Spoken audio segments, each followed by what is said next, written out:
Hello everyone and welcome to Cinderful Gaming. I hope you're all doing well, I hope you're all staying safe, and most of all, I hope you're all fighting that war against the Grey. Today's video, we're going to talk getting started with Path to Glory for Warhammer Age of Sigmar. In today's video, we're going to take a look at the cities of Sigmar, and in particular, the Living City sub-faction, and indeed the Wanderers and Sylvaneth that live there. In this video, first of all, we're going to talk about what exactly we get with a Living City army, what we can use it for on the tabletop, and what it sort of does for us. And then we're going to go in and take you through the 5 major steps of selecting your Path to Glory warband, just helping you pick some choices that will suit your Cities of Sigmar army. And then finally, we'll look at some units we can use to start our collection with, and then units we can then use to expand our collection with and grab later. And then finally, we'll give you a little sample 600-point army list for a Vanguard army, as that's the easiest point of entry for Path to Glory into Warhammer Age of Sigmar. With that all said, what exactly do we get with Cities of Sigmar and a Living City army? Cities of Sigmar have some really cool rules, a lot that focus around the general. So first of all, our general's going to get to pick 2 other characters, or 1 character and 1 unit around him. The first one is going to be our general's adjutant, which is another character we can pick to set alongside our general. When this adjutant is near our general at the start of every turn on a 4+, we will gain an extra command point. We then can pick an honoured retinue, which can pretty much give our general a ward save, allowing him to distribute wounds that otherwise he might take potentially on them instead, protecting him. So some pretty cool stuff. This just straight away gives you some great narrative bonuses. We also get +1 to cast all endless spells. This is in one of the updated FAQs for Age of Sigmar 3rd edition. And then onto what we sort of get for Living City in particular is we get ambush tactics. So half our units on the army can be deployed off the board, and they can come in from a board edge. What's cool, in addition to this, we have a command ability called Strike and Melt Away, where we can either move after we shoot. This can be towards or away from our enemies, depending on what unit we have coming on from the board edge. Every unit in the army heals a wound at the end of the turn, so 2 wound models are particularly good in the army, along with any heroes. This doesn't bring any models back, but it does heal wounds. We then get access to Sylvaneth Coalition, and this is in addition to Stormcast Coalition units that we always have access to in Cities of Sigmar, but we can have 1 in 4 of our units in the army be a Sylvaneth unit as well, which is pretty cool, giving us access to a very wide pool of different units to take. Starting off building our Path to Glory force though, step 1 is choose your faction and realm. Now, we obviously are going to be playing Cities of Sigmar, and in this section you must choose your sub-faction, and your sub-faction cannot change throughout the course of your Path to Glory campaign. So obviously for this one, we're going to be Living City. Now normally you would get to pick your realm freely, but a lot of the Cities of Sigmar sub-factions actually have set cities. The Living City, you would be surprised to learn, is in Ghyran, the Realm of Life. So that's going to be what we do. This is a great way to maybe give yourself an idea of what your army is, where it's sort of based, and also give you an idea of how you want to base your miniatures. Living City, you can use some really cool effects like using mixed herbs or other herbs and spices that you can find, make really great leaf litter bases and stuff like that. Step 2 is choose your starting size and starting territories, and for the purpose of this video we've gone for Vanguard because of the easy point of access. 600 points is what the maximum number of points we can choose is, and we have a 6 unit limit as well. We also get 1 starting territory, and we'll talk about that in a second, and we start with 5 glory points. That starting territory, I recommend for Cities of Sigmar, nearly all the time it is worth picking Small Settlement, because this is going to allow you to reinforce an extra unit. This won't be apparent straight away, but definitely something you're going to need very early on, as a lot of the units inside Cities of Sigmar really want to be taken in more larger numbers, and a lot of them are battle lines, so can be reinforced quite a few times. Step 3, we have our Order of Battle. This is actually populating our roster with models. So you have a maximum number of units you can have inside your Order of Battle. This obviously is dictated by the starting size of the army, which we've got Vanguard, meaning 6, and then we can pick up to 3 different heroes. We can then have 1 of each, a monster, war machine, wizard, priest, reinforced unit, and ally, though don't forget we have picked Small Settlement, and lots of the other different territories increase many of these other ones. So the Small Settlement we have means we can have 2 reinforced units. You can pick other ones which can increase all the others as well. Step 4 is core enhancements. This is picking the generic lot of enhancements for your army. So that first command trait, first artifact, first spell for all your wizards, first mount trait, etc. All of that is considered core enhancements.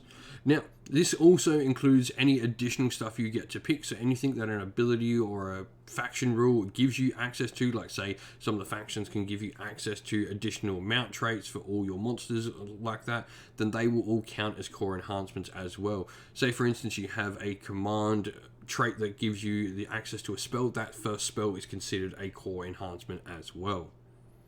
Step 5 is picking your first quest, and I think Living City, for me, this is just a narrative themed one, and that is Scout Fertile Lands, and this one should be pretty easy to do with your Living City faction. Scout Fertile Lands, at the end of a Path to Glory battle, you complete this quest if any friendly units are within 4 inches of the edge of the battlefield and wholly outside your territory. So this can be pretty easy for Living City to do. Alternatively, if you fail to do this, or if your opponent kills those units that you're trying to do this with, you can spend 1 glory point at the end of the battle to complete this quest. When you complete this quest, you can make 2 exploration rolls in the aftermath sequence of the Path to Glory battle instead of 1, getting some more territories, enabling you to open more options up for yourself. But where do we go to actually get some models to populate the army? Well, first of all, I recommend a Nomad Prince. For me, he's the perfect hero. He's the only Wanderer's actual hero, so I think he's just a great place to start with this Wanderer's Wood Elf themed Living City army that we're sort of going for in this. Now, he's not too bad a slouch in combat, in all honesty. He's got 4 attacks at 3s and 3s, Ren 1 damage 2. He can do a little bit of damage. He'll take on, little chaff units by himself pretty easily. And he's got a 3-up base save, which is really nice. His little hawk can annoy people to potentially give them a whole host of negative modifiers if the hawk can actually do its attack. On top of that, he's got a cool command ability that puts out an aura of +1 to hit. Eternal Guard are a great unit to go alongside him, a great defensive unit that when they don't move they can get +1 to hit, wound and save. This can save you a ton of command points and a really solid defensive unit. They've got a decent enough stat line, and 2-inch reach with those spears. It really does make them quite hard to put down and can mean you're not having to move as much because you're able to get more models even with those 25mm bases. Sisters of the Watch are the best range unit we've got access to in the Wanderer's line. They do mortal wounds on the 6th of wound, which is where all mortal wounds should be. But they generally can do a little bit of shooting. They can shoot extra shots if they don't move. Note that deploying them on the table from an ambush doesn't count as a move, so this means they get extra shots there. And then lastly, we've got Sisters of the Thorn. This is a wizard unit, so this is going to give us access to a bunch of different spells available to us. And also, they can put down a little bit of shooting with some rend, which is nice, and they're pretty fast moving as well. Their War Scroll spell is really nice, enabling us to sort of protect one of our units, which just works really well alongside our Eternal Guard. So they're a really great utility unit to have for the Force. Looking into other places, Wild Riders are a great choice. For me, they're just super fast. On the charge, they can hit really hard, a great unit to come in from ambush and potentially be little heat-seeking missiles. Not necessarily the most powerful unit we have access to, but they do a decent amount of punch, and their fast movement means we can get them up the backfield of our opponent's army and just sort of harass all our opponent's backfield units.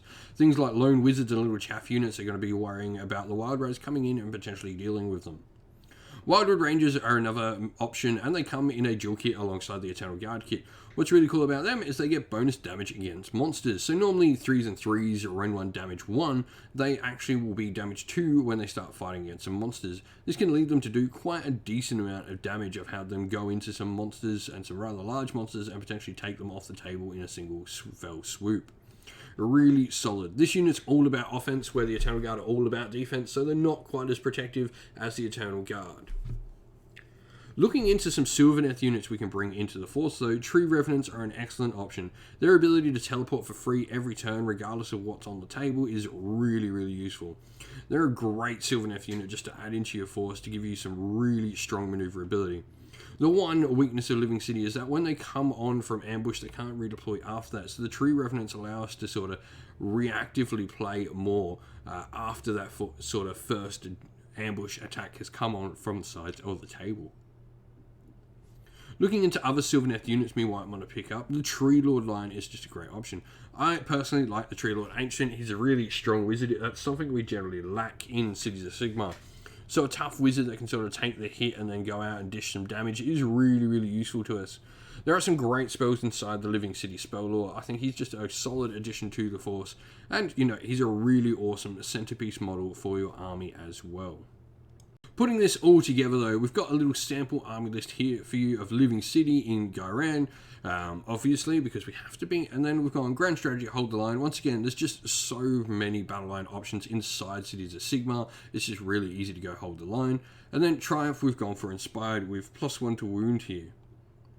Now our leader, it's going to be our Nomad Prince, and he's going to be our general, and he's going to have the command trait Iron Oak Artisan. What's really cool about this is gives him +1 to his save characteristic, so this means he's going to be on that nice 2-up save. Spirit of the Hunt is going to give him some additional rend and also allow him to strike first in the combat phase as well, so he's going to be a decent little fighty hero. He's a solid little piece here. Now, battle line wise, we've got 10 Eternal Guard, which are going to be the Honoured Retinue, so they're going to stick around alongside the Nomad Prince and sort of protect him. And then we've got 5 Sisters of Thorn with Iron Oak Skin. This will sort of be our part of the army that holds the line. Meanwhile, we'll use the Sister of the Watch to really jump up the board and potentially deal some damage to our opponent's backline units. The one little battalion we've chosen is going for a battle regiment. This is just great to start off with. Allows you to be a 1-drop, and definitely as you start building up your armies and playing into bigger games, this would definitely be a great one to have on hand. 545 points means there potentially is room for an endless spell if you want to go and take your Nomad Prince out of the list. However, this would disrupt your battle line, but you definitely could try and fit something in there if you really wanted to. Trying to get an endless spell in there as well. Your Sister of the Thorn could use an endless spell if you did add one to your force, but that's just some extra options you've got to play around with. For me, if you could find that extra like 5 points, Emerald Life Swarm would definitely be a really solid endless spell with its healing ability, just to double down on the healing you're getting with the army. Well, that's it for the video. We hope you enjoyed watching. If you did, please don't forget to leave a like and subscribe to the channel.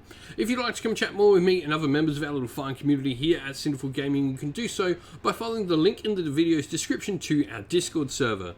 Lastly, if you'd like to help support the channel more, you can do so by following the links to either our Patreon or YouTube members down in the description of the video.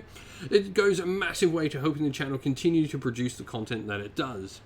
We'd like to give a special shout out to all our patrons and YouTube members, so a special thank you to our Patreons: Christian Weir, James Soren, Greenskins Gaming, AJC, Kenny Lowell, Outer and Shop First, Andrew Bowen, Nathan Fee, The Rising Ape, Cure Dynamic, Agu, Anthony B, Anton Nilsson, JJ Austrian, Average Wargamer, Domir, Mark Harvey, James Cater, and Samuel.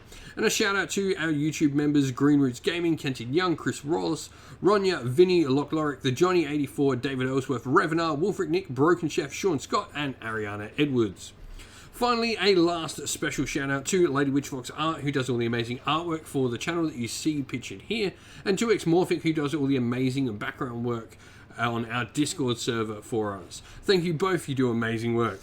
That's it though. Please don't forget to leave a like and subscribe. Once again, stay safe, stay well, and most of all, keep fighting that war against the Grey. Ciao for now.